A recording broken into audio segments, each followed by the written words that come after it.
अस्सलाम वालेकुम तमाम देखने वाले और सुनने वालों को कहीं बाबर का सलाम। आज आपके लिए खांसी का बेहतरीन सिरप लेके आए हैं। ये छोटे बच्चों के लिए, बड़ों के लिए बहुत ही मुफीद है। इसे आप यूज़ करें।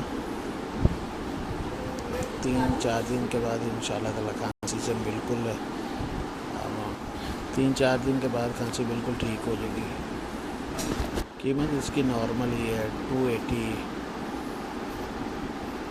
के करीब इसकी कीमत है।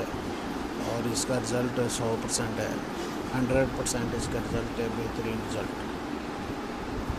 ये सिरप जो है ना, इस वक्त खांसी के लिए सबसे बेस्ट जो जा रहा है उन सिरप में से एक सिरप है।